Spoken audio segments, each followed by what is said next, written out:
능력의 말씀으로 하루를 시작하시는 모든 성도님들 주님의 이름으로 환영하고 축복합니다. 이 시간 주님께서 말씀하여 주실 것입니다. 그 말씀 의지하여 오늘 하루를 사는 우리 모두 되었으면 좋겠습니다. 사도신경으로 우리의 신앙을 고백하겠습니다. 전능하사 천지를 만드신 하나님 아버지를 내가 믿사오며 그 외아들 우리 주 예수 그리스도를 믿사오니 이는 성령으로 잉태하사 동정녀 마리아에게 나시고 본디오 빌라도에게 고난을 받으사 십자가에 못 박혀 죽으시고 장사한 지 사흘 만에 죽은 자 가운데서 다시 살아나시며 하늘에 오르사 전능하신 하나님 우편에 앉아 계시다가 저로서 산 자와 죽은 자를 심판하러 오시리라. 성령을 믿사오며 거룩한 공회와 성도가 서로 교통하는 것과 죄를 사하여 주시는 것과 몸이 다시 사는 것과 영원히 사는 것을 믿사옵나이다. 아멘. 찬송가 494장 만세 반석 열리니 함께 찬양하겠습니다.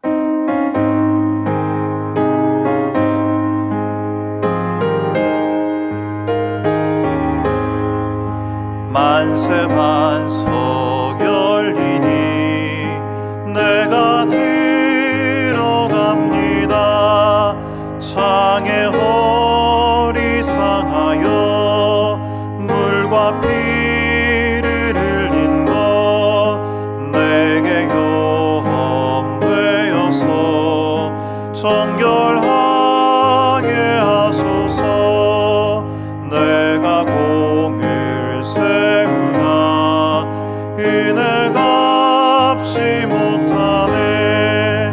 쉼이 없이 힘쓰고 눈물 근심 많으나 구속 못할 죄인은 예수 홀로 속하네. 빈손 들고 앞에 가 십자가를 붙드네. 의가 없는 자라도 도와주심 바라고 생명샘에 나가니 나를 씻어주소서.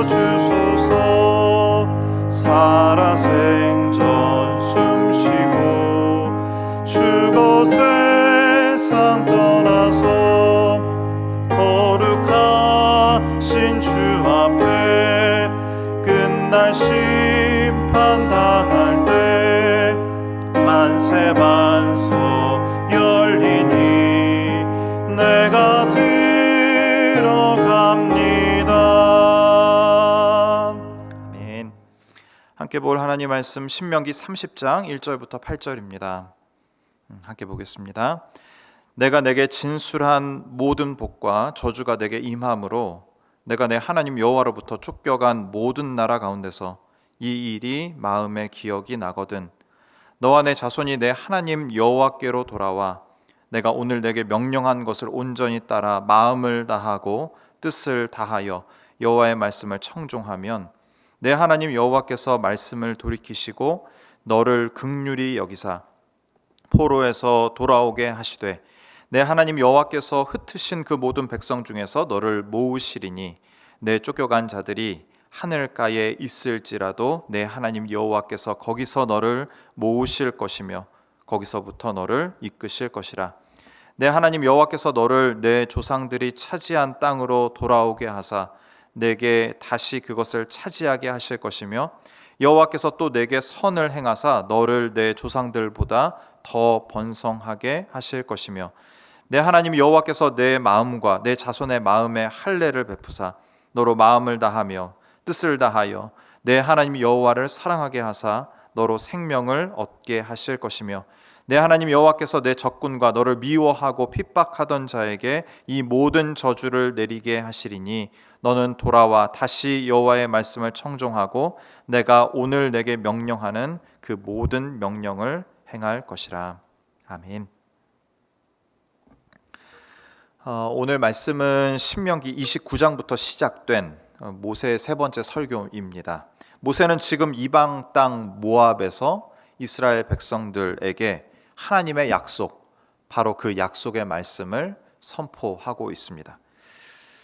모세는 누구에게 어떠한 목적으로 이러한 설교를 하고 있는 것일까요? 우리가 지금 계속 신명기를 살펴보고 있는데요. 이것을 다시 한번 점검하고 오늘 본문에 들어갔으면 좋겠습니다. 설교의 대상은 누구입니까? 이제 가나안 땅에 들어갈 출애굽 2세대, 광야에서 태어난 사람들입니다. 이 설교의 목적은 무엇입니까? 언약의 갱신입니다. 출애굽 2세대는 하나님과 언약을 맺은 당사자들의 자녀들입니다. 부모는 뜨겁게 신앙생활을 했을지 모르지만 구원, 자유, 해방 이런 것들이 태어나면서부터 자신들에게 주어진 세대, 출애굽 2세대라는 것이죠. 그들은 하나님의 인도하심, 보호하심, 간섭하심을 잘 느끼지 못할 수 있습니다. 부모의 하나님이 자신의 하나님이 되어야 하는데 아직 그 믿음과 확신이 없을 수 있다는 말입니다.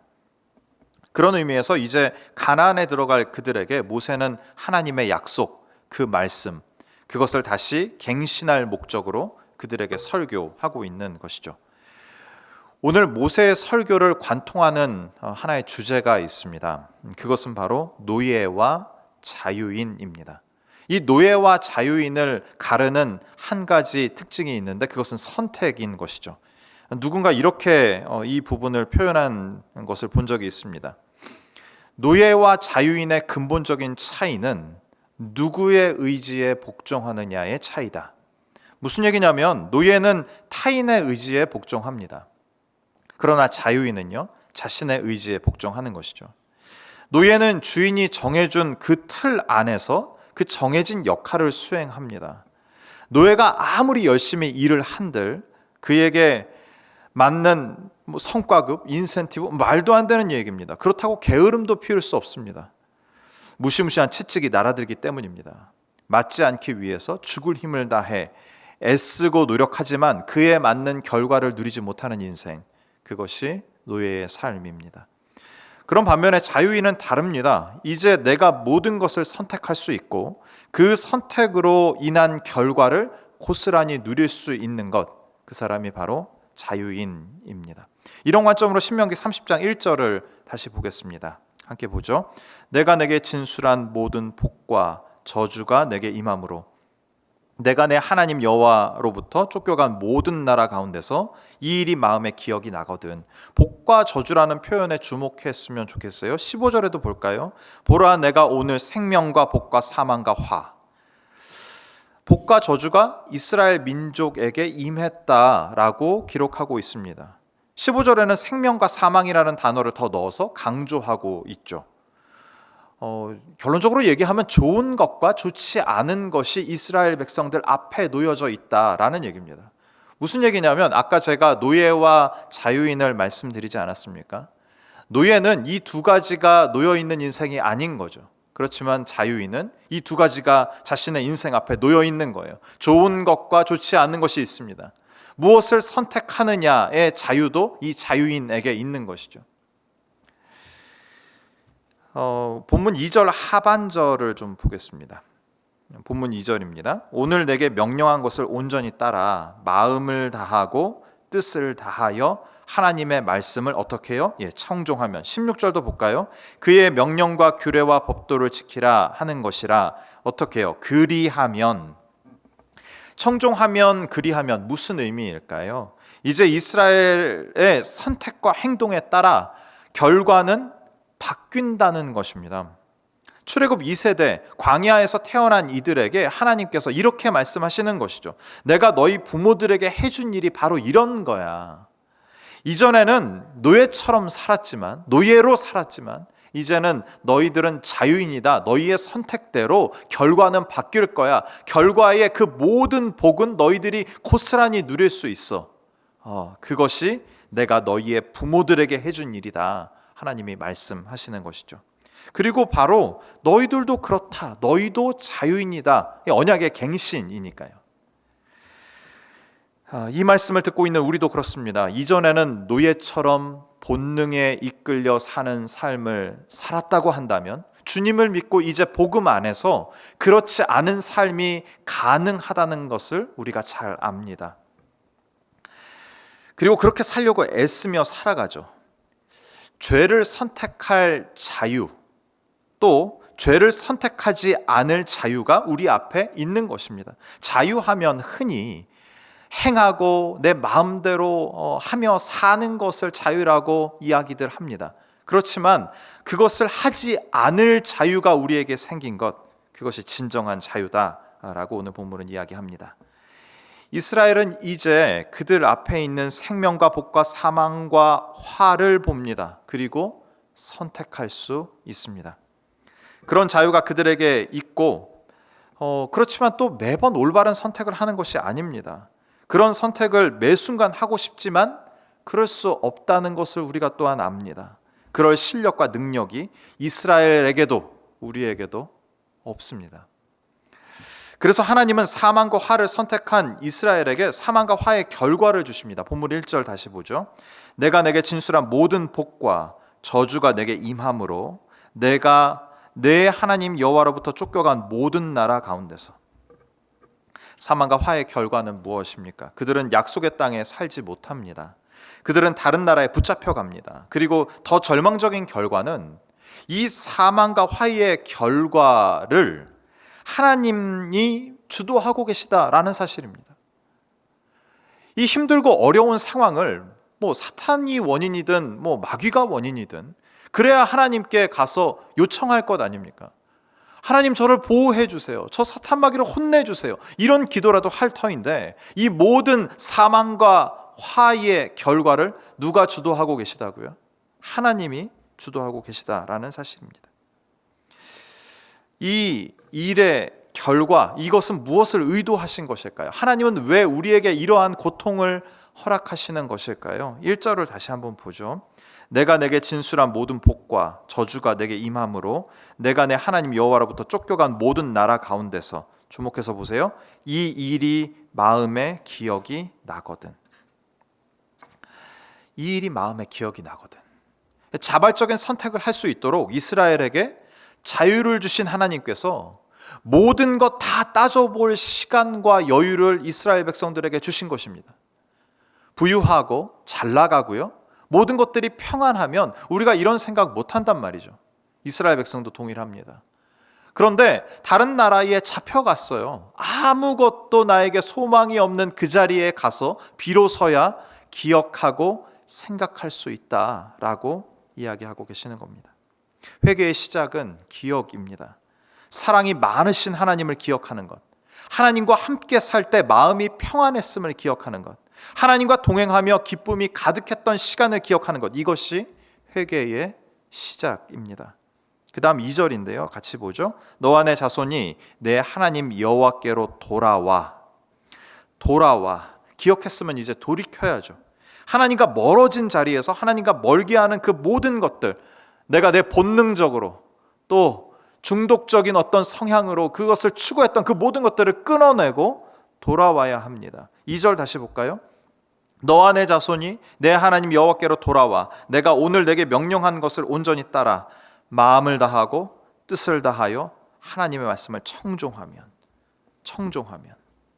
기억하고 돌아왔으면 이제 청종해야 합니다. 영어 성경, 다수의 영어 성경 보니까 이 단어를 obey로 번역합니다. 듣고 행하는 순종을 말하는 것입니다.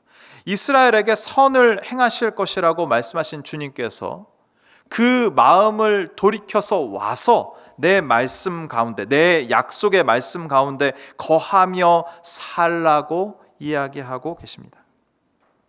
이 말씀을 듣는 우리 모두에게 동일한 복이 임하기를 간절히 축복합니다. 고난의 때 그 힘든 시간에 낙심만 하다가 보낼 수는 없습니다. 주님을 기억하는 그러한 복이 우리 가운데 있기를 간절히 바랍니다. 사망과 저주와 화는 그것 자체를 위한 것이 아닙니다. 오늘 본문에서도 말씀하고 계시잖아요. 사망과 화의 결과는 기억나게 하고 돌이키게 하고 다시 돌이켜 와서 주님의 말씀을 듣고 순종하게 하는 역할입니다. 주님과 멀어지게 하는 그 모든 것들을 끊고 돌아오는 은혜가 우리 가운데 있기를 바랍니다. 오늘 보면 6절에 보면 아주 독특한 표현을 하고 있어요. 마음의 할례라는 표현인데요. 이것은 이 말씀을 듣는 우리 모두의 소망이 됩니다. 할례는 뭡니까? 약속의 증표잖아요. 남자의 포피를 베서 너와 나는 약속 맺은 관계다, 이것을 가리키는 것이, 나타내는 표시가 할례입니다. 그런데 생각해 보세요. 오늘 이 말씀을 듣는 주체들이 누구예요? 대상들이 누구였습니까? 출애굽 2세대라고요. 이 사람들은 광야에서 태어났지만 그 부모들이 그 자녀들에게 할례를 행한 그 자녀들입니다.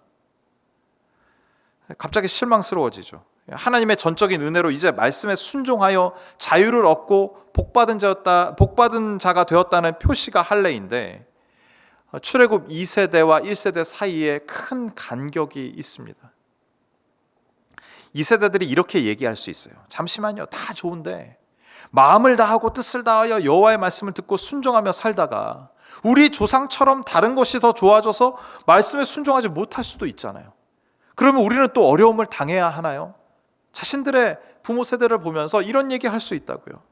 하나님은 그 질문에 이렇게 답하시는 거죠. 6절 보죠. 내 하나님 여호와께서 내 마음과 내 자손의 마음의 할례를 베푸사 너로 마음을 다하며 뜻을 다하여 내 하나님 여호와를 사랑하게 하사 너로 생명을 얻게 하실 것이며, 보이는 할례와 대조되는 보이지 않는 할례, 마음의 할례를 베푸시겠다는 것입니다. 보이는 할례는 사람이 했지만 마음의 할례는 하나님께서 직접 행하시겠다고 하시는 거죠. 할례의 결과는 뭡니까? 6절 보죠. 내 하나님 여호와를 사랑하게 하사. 우리는 하나님을 사랑할 마음이 없어요. 우리의 본능대로 살고 싶은 마음으로 가득하죠. 그런데 돌아와서, 기억하고 돌아와서 청종하면 하나님께서 마음의 할례를 행해 주시겠다는 약속입니다. 우리에게 사랑할 마음이 없는데 사랑할 마음까지도 부어주신다는 하나님의 약속입니다. 이스라엘에게 사랑할 마음까지 주시겠대요. 어떻게 주신다는 겁니까? 골로새서 2장 11절 보죠. 또 그 안에서 너희가 손으로 하지 아니한 할례를 받았으니, 이 마음의 할례잖아요. 곧 육의 몸을 벗는 것이요 그리스도의 할례니라. 그리스도의 할례, 예수님의 십자가, 그 죽음을 의미합니다. 살이 찢기고 피를 흘리며 드러내신 주님의 온전한 사랑을 표현하는 단어가 그리스도의 할례잖아요. 그 사랑을 알 때에 누구라도 주님을 사랑하지 않을 수 없습니다. 오늘 우리에게 이 사랑이 다시금 깊이 느껴지기를 간절히 바랍니다. 오늘 설교 제목이 사람의 마음을 얻는 법이잖아요. 사람의 마음을 얻는 법이 뭘까요? 온전한 사랑을 보여주는 거예요. 목숨을 다하는 희생적인 그 사랑을 보여줄 때 사람이라면 그 마음을 돌이켜 그 사람을 사랑할 수밖에, 그 대상을 사랑할 수밖에 없을 줄 믿습니다. 주님의 사랑을 깊이 느끼고 그 사랑을 기억하고 돌아와서 주의 말씀에 청종하는 복된 하루 되시기를 주님의 이름으로 축원합니다. 기도하겠습니다. 사랑의 하나님, 고난도 복이라는 역설을 마주합니다. 고난을 통하여 사랑이 많으신 하나님을 기억하게 하시고 돌이켜 순종하는 우리 모두 되게 하옵소서. 고통마저 사용하셔서 우리가 돌이키길 간절히 바라시는 하나님의 마음을 알게 하옵소서. 주님 안에서는 보이는 할례가 아무런 의미가 없고 오직 사랑으로 역사하는 믿음뿐임을 고백합니다. 우리에게는 주님을 사랑할 능력이 없습니다. 우리 모두에게 주님을 사랑할 마음을 주옵소서. 주님이 직접 우리의 마음에 할례를 행하여 주옵소서. 오늘 하루 그리스도의 십자가, 주님의 피를 생각하며 그 사랑을 묵상하기를 원합니다. 주님의 사랑에 감격하게 하시고 이 사랑이 필요한 자를 넉넉히 참아주고 용서하는 오늘 하루가 되게 하옵소서. 예수 그리스도의 이름으로 기도하옵나이다. 아멘. 두 가지 기도 제목 가지고 함께 기도하겠습니다. 고통과 고난에 집중되어 있는 나의 관심을 돌이켜 나를 사랑하시는 은혜와 자비의 하나님을 기억하게 하옵소서. 주님의 사랑을 깊이 깨닫게 하시고 그 사랑이 필요한 사람을 위하여 그 영혼을 축복하며 기도하는 하루 되게 하옵소서. 간절한 마음으로 이 시간 함께 기도하겠습니다.